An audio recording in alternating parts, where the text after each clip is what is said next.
Welcome back, guys.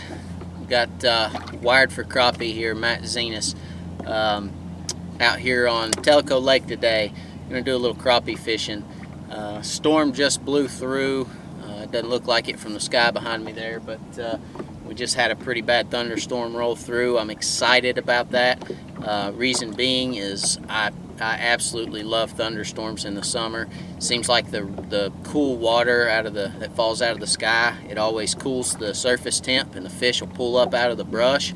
I was actually coming out today to look under some docks and kind of do a dock shoot and show, but this thunderstorm that rolled through just really piqued my interest as far as fishing the brush because, again, the surface temps cool off, and you can really catch a lot of fish when they pull up and suspend over top of the brush piles. So I'm looking forward to it. We're going to move around here a little bit. Look, there's a couple trees right here in this creek, in this one creek. I'm gonna go look at them. I'm gonna take you guys along, let you see the depth finder and what I'm looking at, and then we're gonna try to catch a few fish. So stay tuned, and we'll be right back with you.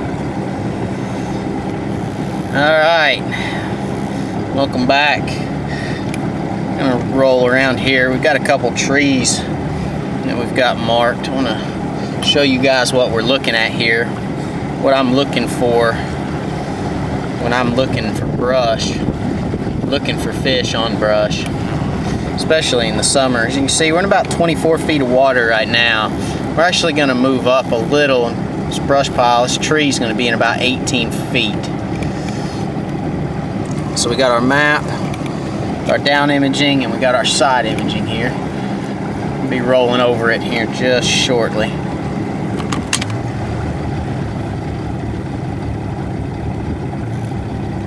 Alright, there we go. So there is our tree. I don't know if you guys can see that, but you see right in the top of that tree all those little specks right in here. Sorry, right up in here. That's all fish. That's fish off to the side right there. So that's what we're looking for when we're looking for fish on brush. Alright, so we've located our brush. We know a storm just blew through. Water temps have cooled off, surface temps have cooled off about 3 degrees from before the storm to after the storm. And as you saw on my side imaging, the fish were sitting on top of the brush pile. Like I said, a lot of times when it storms, those fish pull up when the surface temp cools off, and we're going to try to take advantage of that while we can. So it has cooled off. The air temperature has cooled off about 15 degrees since that storm blew through. So actually it's nice. I'm not sweating my butt off, so that's a plus. The bait we're using today is a 2 3/8 inch BoneHead slim stick, and that's going to be in their moon dust color. Tellico Lake is very clear, transparent, translucent colors work really well on Tellico. I try to stay away from anything real bright on Tellico. I've actually seen, now that live scope and things are out, I've actually seen fish look at a bait and run. I think some of the brighter colors, they see that, they get shell shocked. So we're going to start out with the Moon Dust by BoneHead and see how that does, and if we don't get bit with that, we'll change. So let's go see if we can't catch fish. Use the same presentation on my last video. We're going to cast across the brush and let it pendulum. We're going to let it fall. That brush was about 12 feet deep, so we're going to count it down to about 10. Then we're just going to start a slow, steady retrieve. Just feeling for the thump. There's one right there. First cast. It's that simple, guys. Find the fish. Oh. Find the fish. The right bait. And that it produces. It's a nice white crappie. We're not going to keep any today. We're going to let them all go. That is a beautiful fish.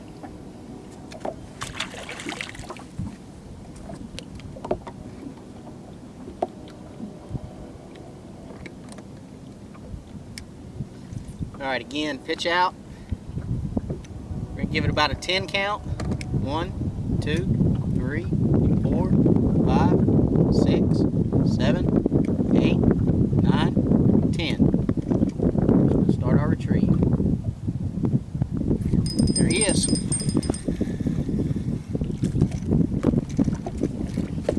There he is. 2 casts in a row. Pile's loaded.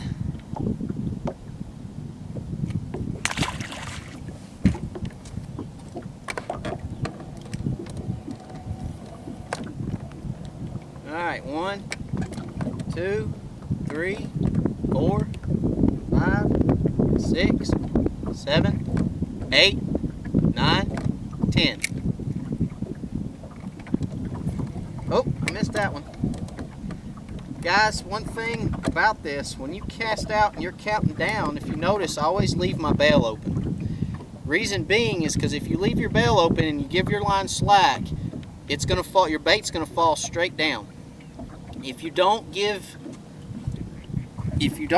your line slack, your bait's gonna pendulum back to the boat. If it pendulums back to the boat, 1, it's not gonna fall as fast. 2, it's going to come back to you, and depending on how far you cast it across that brush pile, you might come across the fish before they see the bait. So I always leave my bail open. I do watch my line, but I always leave my bail open so that the bait can fall straight down. That way when I start my retrieve, I know I'm on the opposite side of the brush and I'm coming across the fish. I love fishing summer after a thunderstorm. Absolutely love it. That storm goes through, especially one with lightning. Lightning at night, I feel like will put fish on the bottom because crappie do not like lightning. I fished a lot of days after a lightning storm at night and done really bad, done really poor. But for some reason, lightning during the day and a good thunderstorm, I always find fish on brush above the suspended above the tops of brush. Active fish like these, a lot of times, I mean, you guys saw how big that tree was. There's a lot to get hung on down there. But a lot of times, active fish like this, I mean, I'm getting hit every time I throw over it. You'll never get down to the brush. Because those active fish, they'll come up and grab that bait before it even gets down into the pile.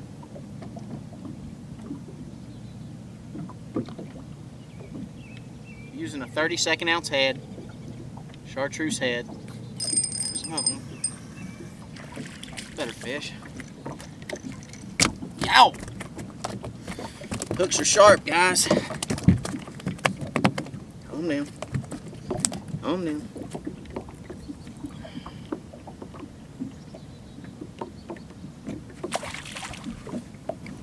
I love it. I absolutely love it when it's like this. I mean, you can't even get a bait to the brush. I just love it. I knew it was going to be good and that storm came through. I keep saying it, but I knew it.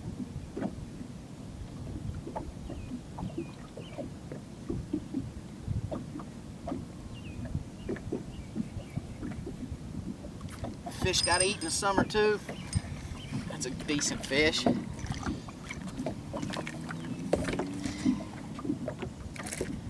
They're hungry in the summer just like the fall and the winter. It's a nice white crappie.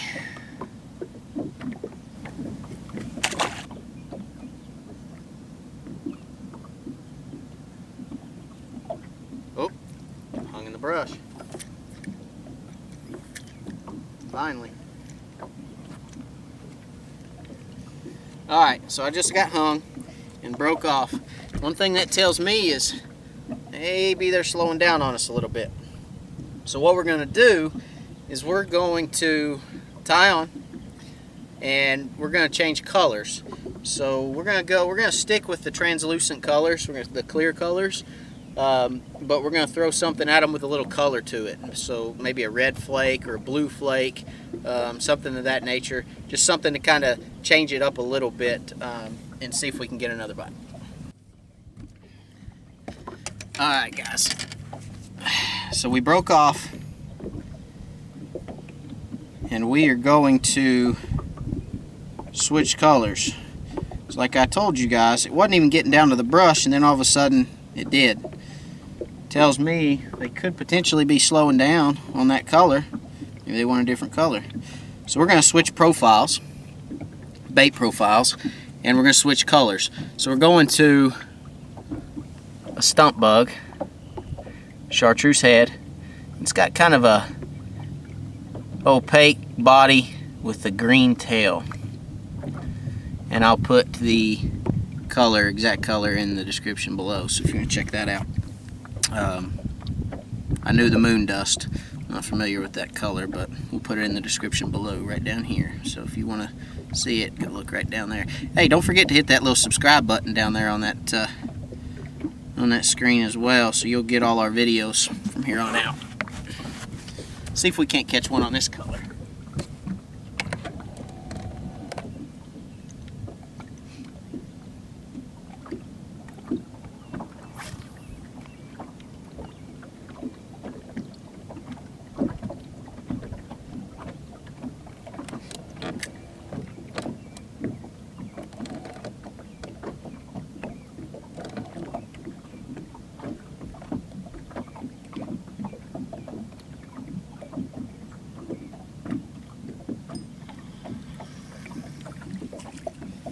Alright, so color change and my profile change, got another bite.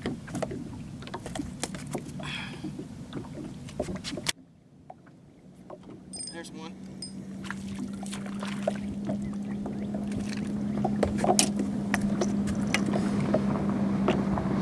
Guys,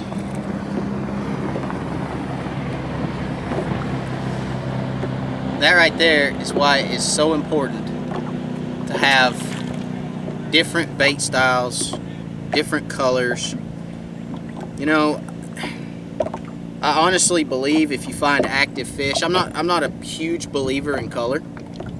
I think if you find active fish and you put a bait in front of active fish, and you match the water clarity, that they're gonna hit it.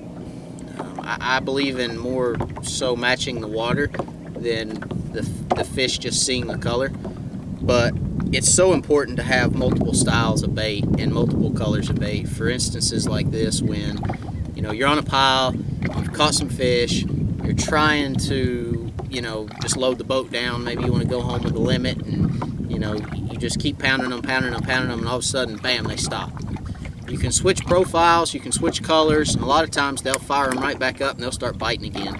I mean, as you guys saw on the side imaging, there's probably 30 or 40 fish on this pile. They're just loaded on this pile, and we're going to sit here and keep catching them. So I hope you guys enjoy it. We're going to go catch some more.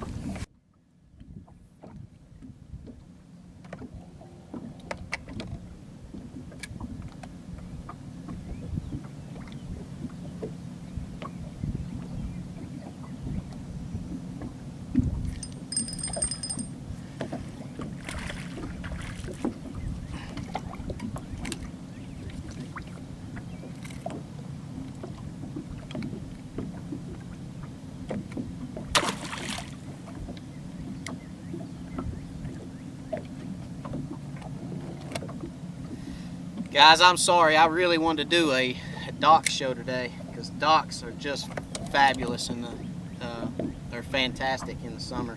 I really wanted to do one for you guys. That's a good fish right here. Stay on there. Like I said, I really wanted to do a dock show today, but man, that storm rolled through. I knew the brush was going to be good. Another good one. A good white.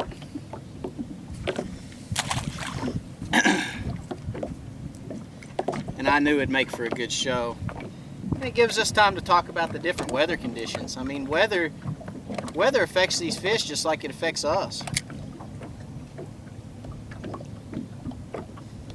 mean, I was kind of not looking forward to coming out here when it was 93 degrees out.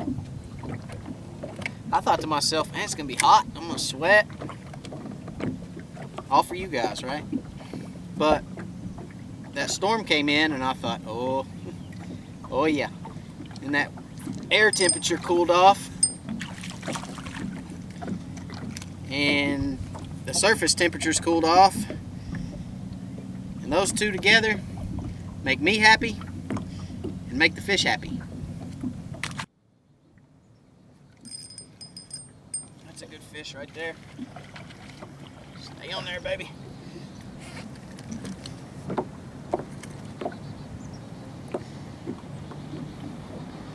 Now, folks, we're on the same pile. And that's one of the bigger fish we've caught. Can anyone explain to me why that fish didn't hit first? You know, you always hear the big fish hit first. I'm not a believer in that. I think it's however they're set up on the pile. If the little fish are set up over the big fish, then the little fish are going to hit first, and vice versa. Just depends on how they're set up. Well, we're back at the dock. We had a really good day today. Like I said, I saw that storm coming through and knew it was going to be good on brush. And, you know, a lot of times as anglers we have to adjust to our conditions, and I think we did that well today. I think that you know, I knew the water temperatures were going to cool off with that cool rain, and the air temperatures cooled down. The pressure change after the storm rolled through, you know, it really got the fish up, as you saw, moving. And I want to thank everybody for coming out, watching the channel. Subscribe down here in the bottom corner, hit the subscribe button. We're going to put a video out every week, so you know, we'll do something different. We're going to do some different stuff. I wanted to do something different today, but you know, that storm came through and I just knew it was going to be good, and I wanted you guys to see that. So again, best two baits today. We used the Stump bugs and the slim sticks from BoneHead. Those were our two best baits. We also used the minnow today from BoneHead, caught some fish on it, but those two were our best baits today, or my best baits. Again, appreciate everybody watching. Watch the next video, get ready for next week's video. Leave a comment, let me know what you want to see. Let me know what you guys would like to learn. I can do whatever. We can long line, spider rig, single pole, shoot docks. We can talk about my units. I run Lowrance's. Whatever you guys want to see, let me know, and we'll post that in a video and try to get everybody taken care of. And hopefully our goal, like I said, our goal is to help everybody become a better angler, catch more fish. So subscribe again. Thanks for watching.